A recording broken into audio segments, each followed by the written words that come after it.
Hello everybody, good afternoon and welcome to this afternoon's session for National Graduate Week. This is day 2 of the week. National Graduate Week is brought to you by CareerMap. My name is Heather Reynolds. I'm an account director at CareerMap and the head of National Graduate Week. This afternoon we are joined by Lucy van der Tas at ESA, which is the European Space Agency, and she's going to be talking to you about all of the roles that are available at the agency and not potentially just the ones that you would expect. But before I pass over to Lucy, I will just give you a bit of housekeeping information. So this is going to be recorded. All of the sessions are going to be available on the National Graduate Week website. On demand, probably week after next. Information can be found on ESA's profile on the industry section of the National Graduate Week website. But if you would like to ask any questions in the chat box, feel free, post away. I'll be collating them all, and then when Lucy's finished her presentation, we'll be posing the questions to Lucy for the rest of the session. But for now, I will say goodbye. I'll pass over, I'll switch off my microphone and my camera, and I will join you after the presentation. So over to you. Thank you very much indeed, Heather. And good afternoon and welcome. It's a pleasure to be here speaking to you all today. As Heather said, my name is Lucy van der Tas. Interesting name. I'm British, born in Exeter, and I had the privilege of joining ESA many, many years ago. I have been working with ESA now for more than 30 years. And I married a Dutchman along the way. I'm based here in the Netherlands, and I'll talk to you a little bit more about ESA, what we are, what we do, and what we can offer. But I'd just like to start with a little video, which I hope will get you in the mood.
So I hope you enjoyed that video, and now I'm going to start my presentation, so just bear with me while I get it up.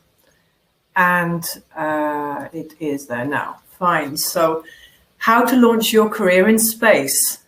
Thinking about joining the European Space Agency? I'm assuming that you are, otherwise you wouldn't be here today. Thinking about one of your options, us as an employer.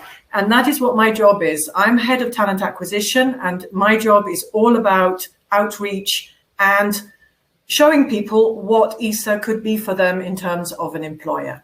So I want to start by just talking a little bit about what ESA is.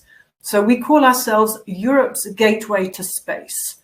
We are 22 member states, and there are nearly 2,500 people working for us as permanent staff. And one of the things that makes ESA unique among all space agencies in the world is that we are the only space agency who is in business for exclusively peaceful purposes. And I think that's something I do want to stress because it is a big selling point. A lot of people are very motivated by the fact that we do not have a defense or military arm. We are there just for peaceful purposes. And I'll talk a little bit more later on about what we do. We're located in a number of situations across Europe, and I have some separate slides on that so you can actually see where we're located, because we do have a centre in the UK as well. It's a little small, but we're there present in the UK. And our budget, annual basis, 6.68 billion. That equates to 12 euros per European per year. Now, it seems an awful lot of money, but ESA's mandate is to promote and develop European space industry. So 85% of that money is invested directly back in space, European space industry. And all of this is possible thanks to the collaboration of our member states.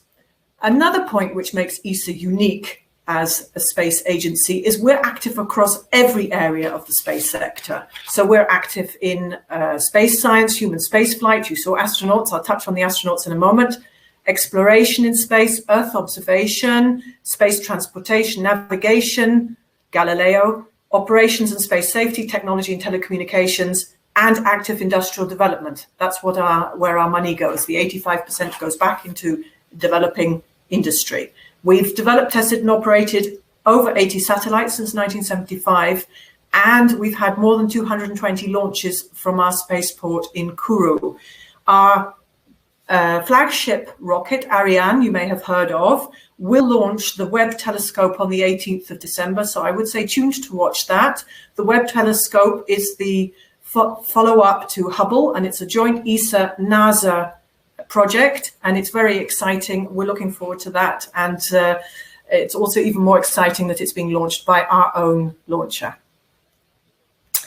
So we are 22 member states. And I think what is important to remember is we are not the EU. We work very closely with the EU, but we are not the EU. Britain is a member of ESA after Brexit, no longer a member of the EU.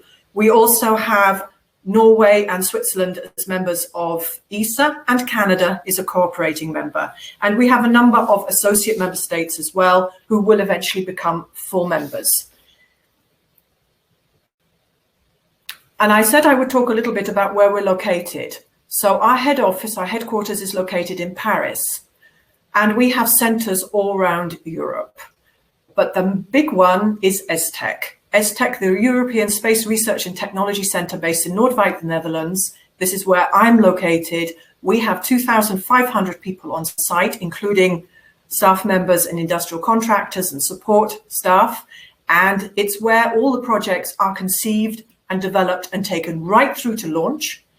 And after launch, they're handed over to our Space Operations Center in Darmstadt, and they track and control the spacecraft during their lifetime in space. We have a European Astronaut Center, we have a center in Rome, and we are also located in Madrid and near Oxford in the UK. And we also have a tracking station in Belgium. Our space center in French Guiana is our spaceport, and that is where we launch our rockets from. As I said, ESTEC is the largest establishment. Nearly 60% of the ESA workforce is based here in the Netherlands. The other establishments range in size from 100 people. Harwell in the UK is about 100 people, up to 300, 350 are the larger ones. But ESTEC is far and away the largest. And that is where most of our people come to work. So if you have a background in STEM, you're most likely to be brought to the Netherlands. I won't exclude the other opportunities. There are also jobs in Harwell in STEM, but the vast majority end up in ESTEC in the Netherlands. I can't give a presentation about ESA without talking about astronauts. And you'll see Tim Peake there. So Tim Peake was recruited in the class of 2008, 2009. And you can see that he was one of 6. Matthias Maurer joined the astronaut corps in 2017, and he will be going up to the ISS very shortly next month. And right now we have Thomas Pesquet from France up there, and he's been up there for quite some time, and he is currently commanding the ISS. This doesn't happen very often. Not every single European astronaut is given the opportunity to command the ISS, but he's commanding right now. and Samantha Cristoforetti, who will go in around April 2022 is when she's planned to go. It's already foreseen that she will take over command of the ISS at that point as well. And the selection, as you will probably know, there was a lot of media coverage earlier this year. We are currently in the process of selecting the next class of ESA astronauts, and we hope to be able to announce the outcome in October 2022. But not all of us can be astronauts. I'm not an astronaut, and we are looking currently for between 4 and 6 astronauts for this new class. So not all of us can be astronauts. So what can you be at ESA? You can be pretty much anything. And I'm just listed here the entry-level and research programs for the people who are either about to graduate or have recently graduated. And I think that this is probably most helpful for you at this stage. So to talk about our internships, we have an extensive internship program, and here we're targeting students in the last years of a master's degree. To work at ESA, you do need to have a master. That's a minimum educational requirement, and you'll see this theme recurring in all our student programs and entry-level programs. Quite often people do an internship at ESA in order to fulfill requirements for graduation. A lot of people do their final thesis at ESA, and I'm talking here master's studies. They come to ESA for between 3 and 6 months, and we accept applications from all of our member states, associate members, and the European cooperating states and Canada. So as we are a public funded organization, we are limited to nationals from these member states, and you can find more information about that on your website, on our website. We will be publishing the internships for 2022 very shortly at the beginning of November. So you can see those published on jobs.esa.int, and we are looking to publish more than 100 topics. And the starting of an internship is usually from February, because we need a little bit of time to process all the applications. There is a lot of interest, and it's very competitive. So if you have graduated, or you recently graduated, and by recent we're talking about a couple of years, then you might want to consider our Young Graduate Trainee Programme. This is preparation for a job in Europe's space industry, and again, it's another very competitive programme. There's a lot of interest. Last year we received nearly 10,000 applications. It's a 1-year contract, and there is the possibility to stay on for a second year. About 1/3 of our YGTs stay on for a second year. Again, the application criteria is the same as for the internship program. And we will be publishing the undergraduate opportunities for 2022 in February, with a view to the selected candidates starting in September to October next year. Research Fellowship Program. If you've recently obtained a doctorate, a PhD in a relevant field, and recent here is in the last 5 years, we give priority to candidates who have got their PhD in the last 5 years. Here it's for advanced research, and it's a 2-year contract with a possibility of a 3rd year. And most of the research fellows you can apply throughout the year. The science program, which has just closed for applications, is launched every September, but there are other opportunities in other areas at ESA which are published throughout the year on an ongoing basis. Another program which is very interesting to mention is the ESA co-funded research program. This targets either people with a PhD or studying for their PhD. And there we're looking for people with novel ideas. What we say, novelty is the differentiator. It's really something very new and advanced technologies, but related to space.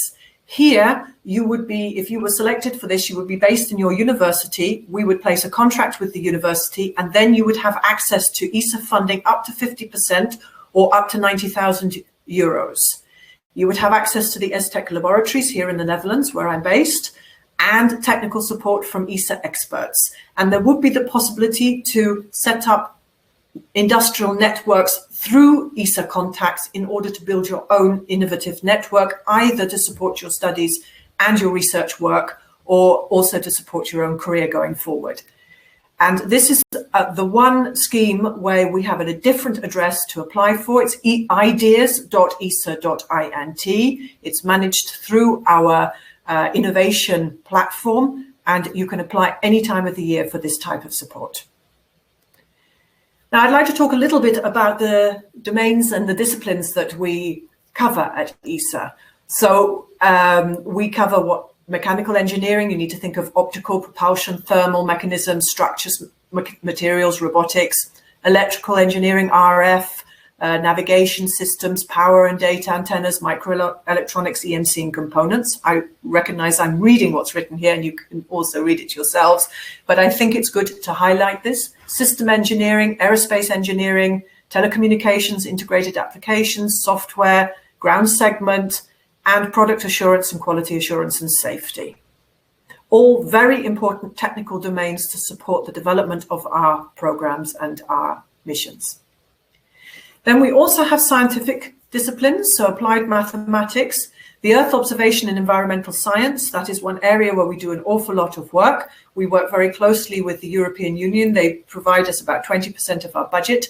We have two main flagship programs. One is Galileo for navigation. The other one is Copernicus for Earth observation and monitoring the environment. And there's a lot of work going on in that area as well. Planetary and space science, astronomy, astrophysics, and solar physics. Think of satellites such as Bepi Colombo, which is our mission going to study Mercury. It was very extreme. It needed a lot of technical support for thermal properties because it's extremely hot near Mercury. And we had to make sure that the instruments survive the environment and are able to send back the data that we need to process further. And life and material sciences, life sciences in particular, processing waste, processing air for the International Space Station and possible future human spaceflight travel. We're not just technical, we're just not just STEM, we need people in other areas. So I have a human resources background, you can see human resources on the list there, but we also need people to support us in the legal area, financial, communications, public relations, IT, and facility management. These are all very important support areas to support the work of our ESA engineers. And what are we looking for? As I said earlier, as a minimum, we're looking for people with a master's. In certain cases, we also have a minimum of a PhD. A PhD is usually an asset rather than a requirement, but sometimes we need that. Are you passionate about space? Maybe you are today, maybe you're not.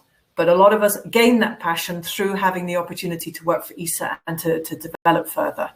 Industrial experience, this is for our permanent positions. Obviously, if you're looking for an entry-level position, we're hoping to give you that first-level experience that you can then build on.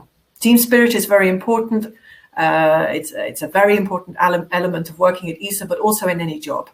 Professional curiosity and expertise, the professional curiosity, wanting to know what's happening, wanting to know what's going on, staying at the cutting edge. This is so important for you as an individual, but also for us as an organization. And we're looking for people with that professional curiosity.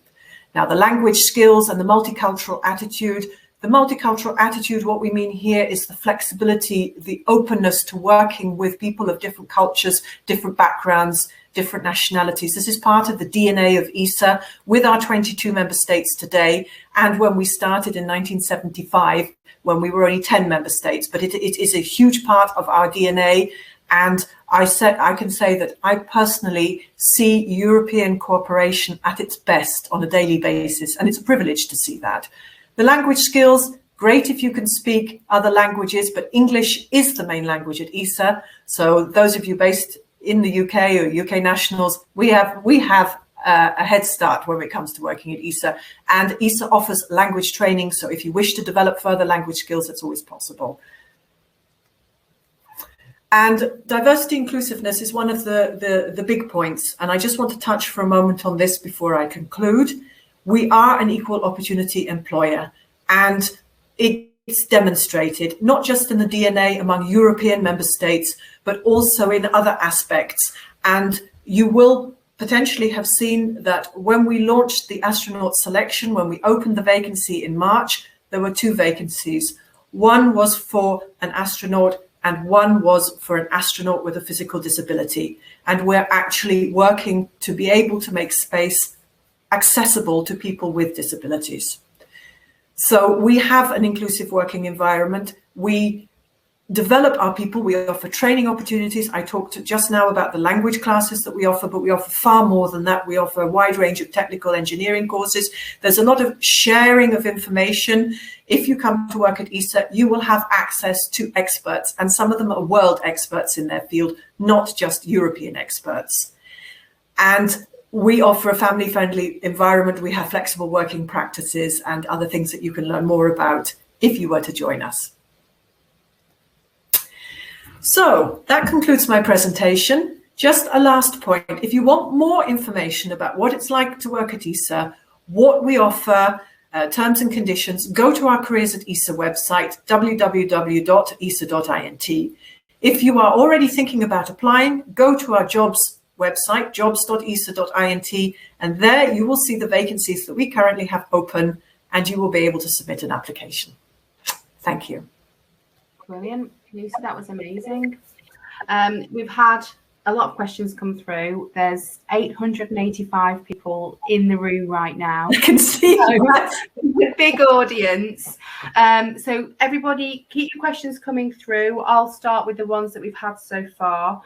Some are quite specific, some are more generic. So we'll actually start with quite a specific question from Anastasia. So she says, I am halfway through my undergrad degree in robotics and AI, and I'm wishing to participate in a full-time master's in robotics, after which is only a year long. In this time frame, when would we do this student internship, and how many are available in space robotics? Yeah, that's a very good question. The thing is that we offer internships. There's a little bit of flexibility. So we will publish about 100, and the flexibility depends on where the best people apply. Now, typically speaking, we usually only have one in robotics each year. Some years we may not have one at all. The same applies to the undergraduate trainee positions. There are typically 130 at ESA per year, and there's an awful lot of disciplines to be covered, so we cannot cover them all every year. So I would say go onto the website, take a look and see what's on offer when the opportunities go up. So in November, the internship opportunities will go up. In February, the undergraduate traineeship opportunities will go up, and then you can see what's on offer this particular year. Quite often, they will cover a topic, a domain like robotics, and then there will be several options. And even if you don't exactly match that particular option or one of the options on offer, you can also talk about what you would like to do and what your background is in your motivation letter. And sometimes there's a chance that there's a match, that we've not actually explicitly thought about the fact that we do have a need in that. But when we see that somebody has put it into their letter, then we say, okay, fine, then there's an opportunity there. Now, a one-year master, yeah, that rather limits your possibilities, because obviously you can't do an internship after you've graduated. But you say she says she's halfway through the... Yes, I'm halfway through my undergrad degree in robotics and AI. Right, then my advice would be apply in the last year of your undergrad degree. And make sure that that's clear that you're going on to the master for your further studies, because we do have a number of pre-qualifying questions that people are asked to reply to when they apply, and these are to screen out those who don't meet our requirements. So it's important to make sure that you phrase everything in the right way when you apply. Brilliant. Some interesting questions coming through here, which I can use as like an overarching theme around what the best candidates consist of. So, for example, Barbara's just asked, from your experience, what would you say is the main difference between successful and unsuccessful candidates? And there was as well a couple of similar questions just about what do people need to possess or be to really stand out from the crowd? Obviously, it's so competitive.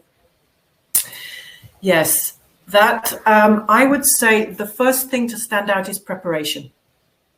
It still surprises me. I started as head of talent acquisition 1 year ago, but prior to that, I was a recruiter at ESA for 10 years. So I've recruited 10 years of young graduate trainees, research fellows, staff positions, the like. And it still surprises me sometimes how poorly prepared people are. And just to give you a very small example, some people get caught out when they're applying for a number of jobs because they have forgotten to change the name of the organization somewhere in their motivation letter. So you need attention to detail. You need to be prepared. You need to prepare for the organization so that when you're asked for your motivation, you actually know what you're talking about the organization. Now, you can't know everything about ESA, of course not, but there is so much information that we have out there on our websites. Also, just to take Anastasia's example of robotics, just Google robotics or your domain before you come for an interview. Find out what ESA is doing. Know what the ESA programs are.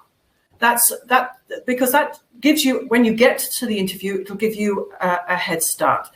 Now, when it comes down to preparing the application, I would say structure and relevance are really, really important. I say to people, the application, the CV, should be the skeleton of your application and should be a couple of pages. I would say 1 to 2 pages at this point in your career. We don't have a problem with it getting longer if you've got 20 years experience to describe in a CV, but when you're starting out, it needs to be relevant and not too wordy. You've got to think of these poor, well, I won't say poor because we're not poor managers, but think about the line manager, think about the recruiter on the other side who's going to be reading your application. Make sure that the key points stand out.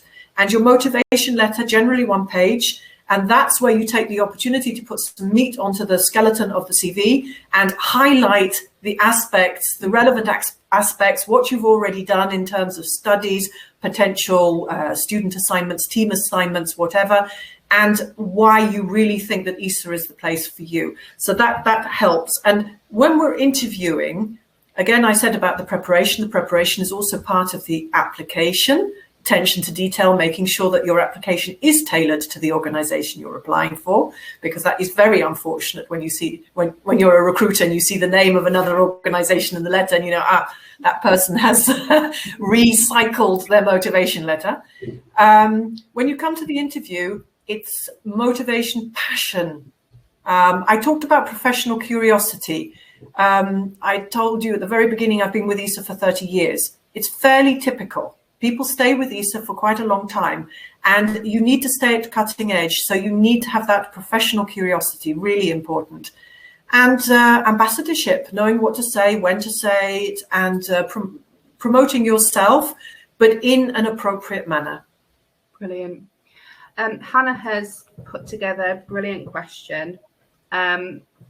In 10 years' time, what will be the biggest changes at ESA?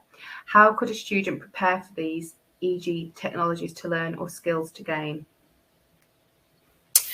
Well, 10 years, ESA is going to have changed dramatically. We're in the middle of what we call a retirement wave.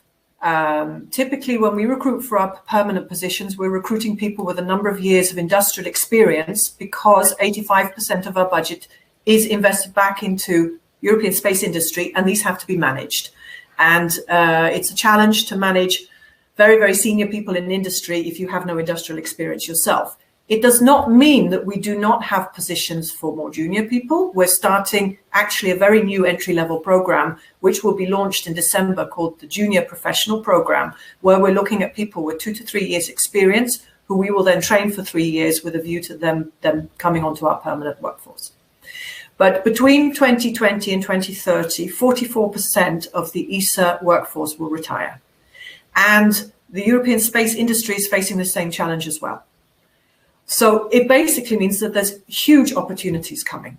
So guys, grab them. Yeah. But when it comes down to working, to thinking about what topics, I mean, yes, artificial intelligence, machine learning, what can I say, digital twins, anything that's digitalization is hot, but anything cutting edge. And there are some things that you can't learn at university, you can only learn on the job. Mechanisms is a domain where there are no universities offering studies in mechanisms, but there are also others where you can actually study and bring new competencies, new knowledge to the agency.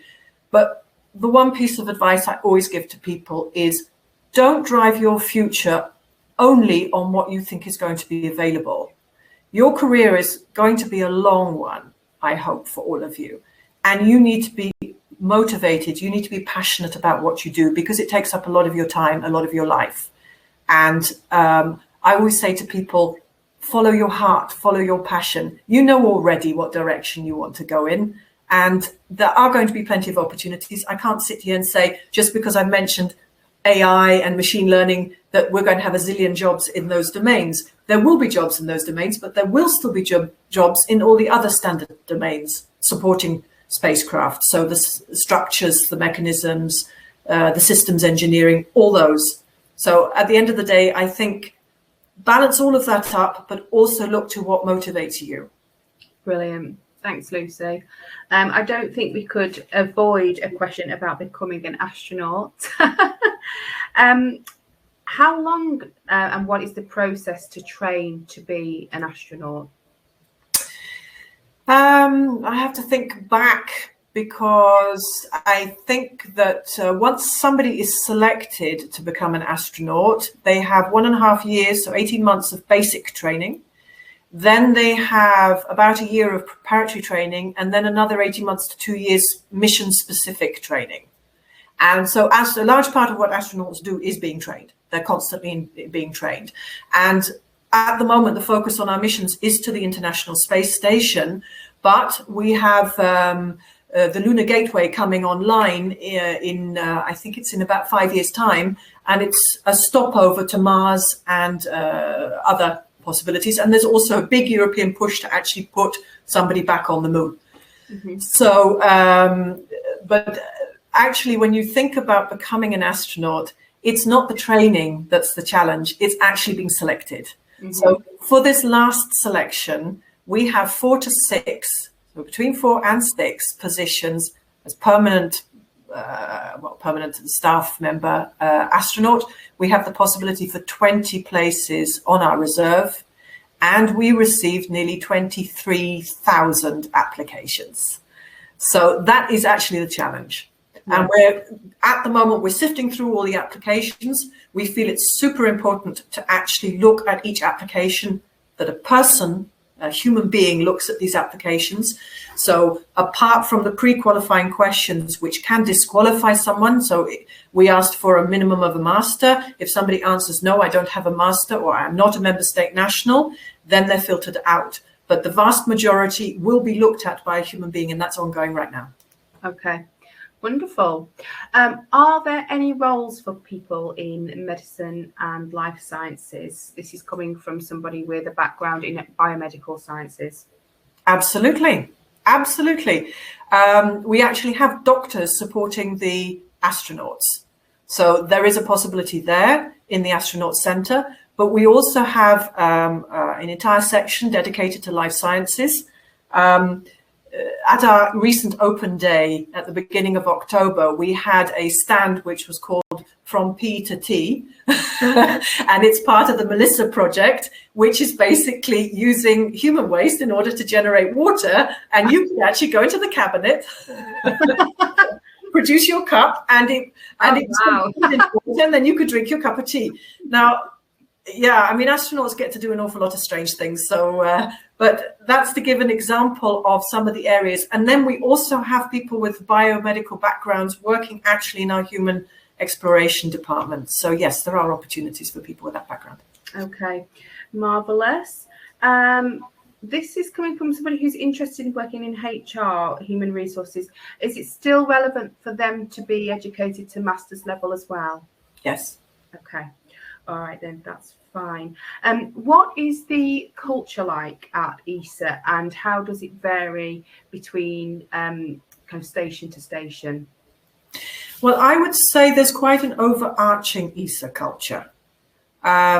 You get national influences. So if you're in Paris at headquarters, you do feel that you're in a sort of a French environment. And in fact, that's probably the one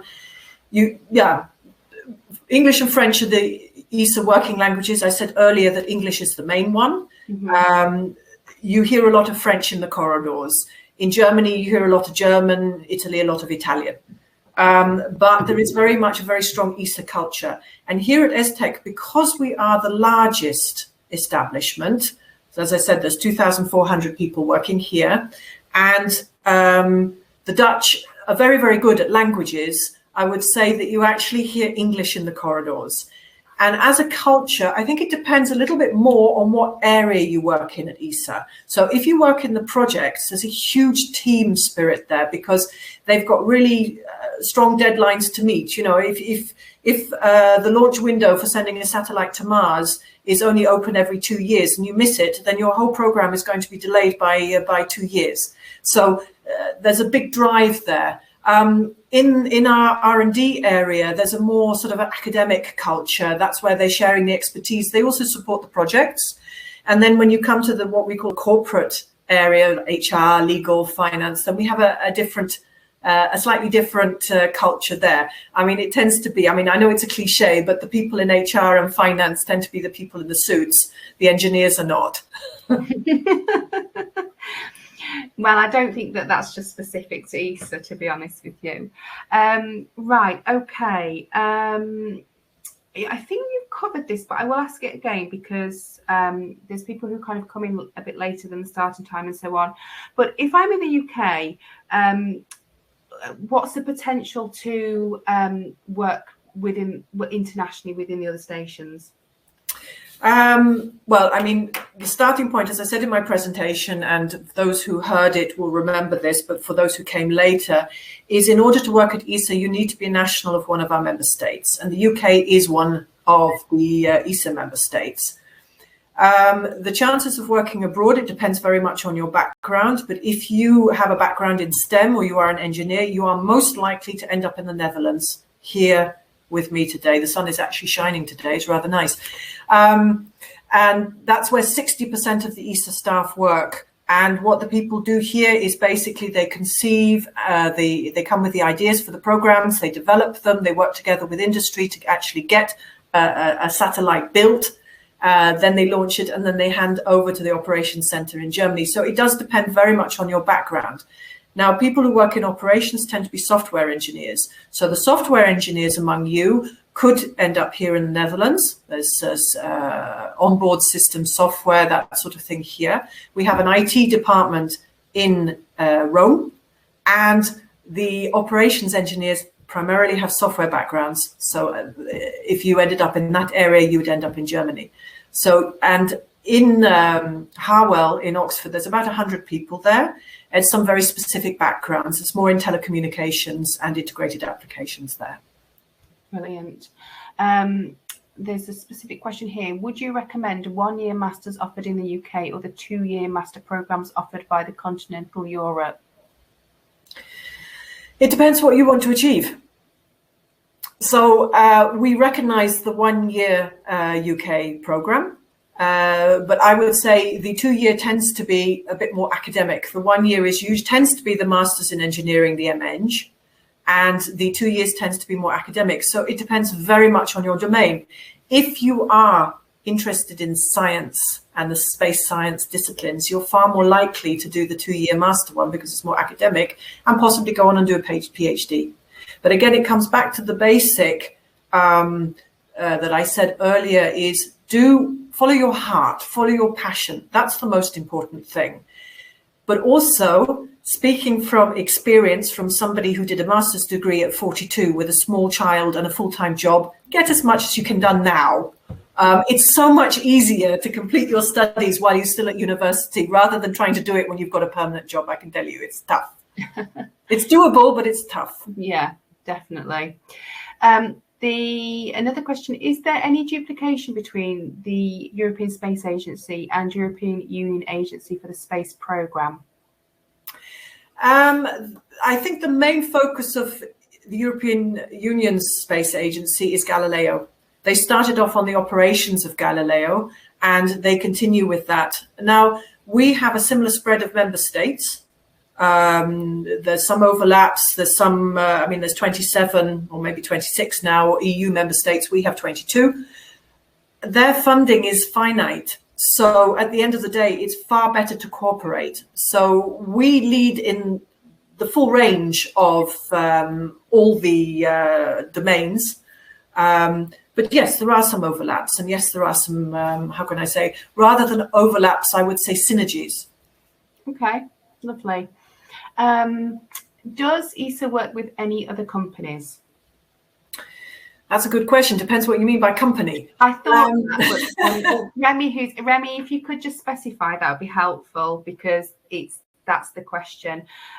Maybe Remy, if you could just give us a bit more clarity on what you're thinking. I'll just go to another question right now, and hopefully we'll come back to Remy. I can answer it, because and then Remy can top it up if I've not quite answered what he wants to know. So what you could say is the European Space Agency, ESA, is a little bit at the top of the tree as far as European space industry is concerned. But we do not actually build anything ourselves. We supervise industry who builds. We have test centers, we have labs. European space industry comes to us, uses our expertise in order to develop further. So we work with a huge range of companies. So Airbus, OHB, Thales, these are the big ones, RUAG, but we also work with lots of smaller ones. And we worked quite a bit with SSTL on Galileo before Brexit, but unfortunately that's no longer possible now, just to name a few. We work with academia. We've been working with the University of Surrey, with the University of Southampton, and with a few other universities. And we also cooperate with the international space community. So we work with NASA, we work with JAXA, which is the Japanese, Roscosmos, which is the Russian, and with other ones as well. So I don't know if that answers your question, Remy, or if you wanted me to ask to give more information. Well, post again if you need any more clarification, I would say. Anastasia says, if you did an internship, then got a PhD after, could you come back for a PhD program, and would the previous internship make it easier to get in? Yes, you can definitely come back afterwards, and a lot of people do. And the idea of the undergraduate trainee program was also for people to come to us for 1 to 2 years, go out into industry, and then potentially come back to a permanent position, and people do that. So there's quite a bit of turnover among the various schemes. What we try to avoid is somebody doing a undergraduate traineeship and then doing a research fellowship, because the number of positions that we have on the various entry-level programs are limited. We're trying to spread them around as many people in Europe as possible. But internship to either young graduate traineeship or to research fellowship is a very normal path.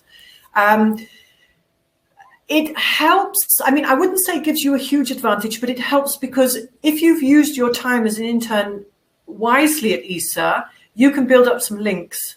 And you can have a network, and you would actually know who to go to in the future. So, and they could give you advice and help on going further. So yes, it's useful in the networking sense, definitely. Okay, brilliant. By the way, Remy says that answers the question, so thank you. Good.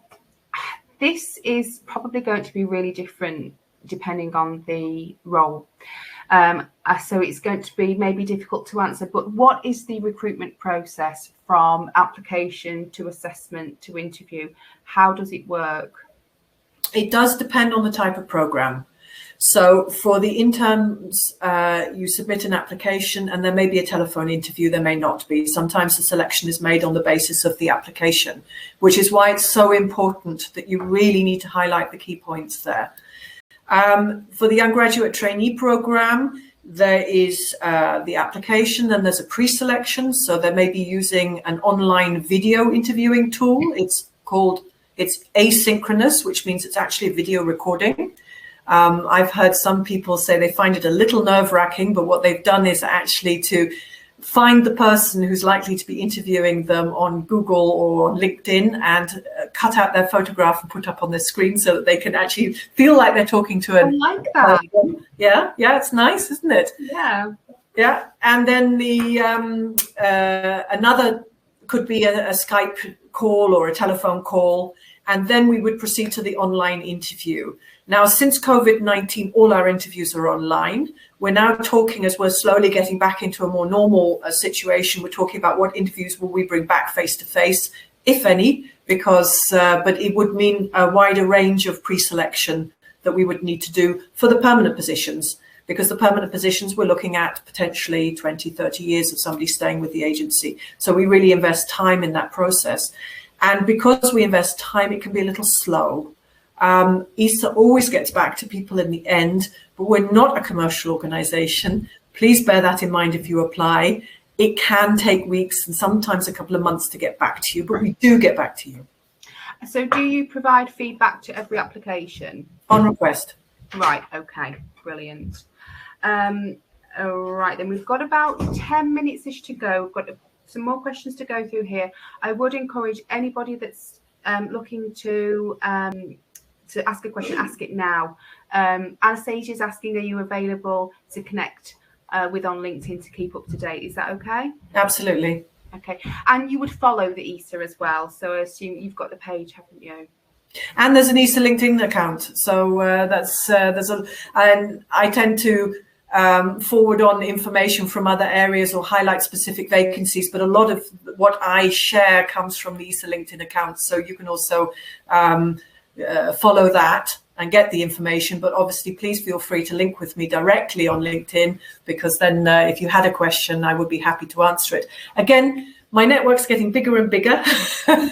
LinkedIn asked me the other day, there was an automated reply saying, are you using a bot to get more people to sign on to LinkedIn? And I was thinking, no, I don't do anything, but bear with me because I'm now checking my LinkedIn in the evenings and early mornings. So you may have to wait a few hours for a response from me, but I do try to get back to everybody within a reasonable time frame. Okay, wonderful. There's actually just a really specific question here that's popped through, and I better ask it now because I think that it could be a lengthy answer.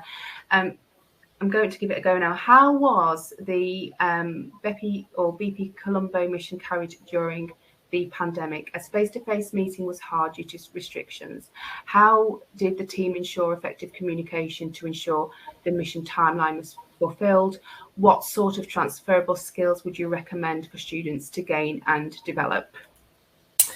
Okay, well, Bepi Colombo is maybe not the best example because it was launched before COVID-19. But we have continued our activities. We have actually been following an extremely strict on-site protocol. At one point, it was reduced down to absolute bare minimum. Only lab people were allowed on site or security. But we're ramping up again, but it's still 1.5 meters social distancing. It's still face masks. And therefore, the actual incidence of COVID-19 actually on site has been almost zero. And I think that that's something we can be very proud of. But because we are a European organization, it was decided by our top management that we would apply the strictest measures actually in whichever member state. So Germany tends to be a bit stricter than the others right now, Italy as well. So these measures are applied across all the ESA sites. So that's something to bear in mind with the European nature.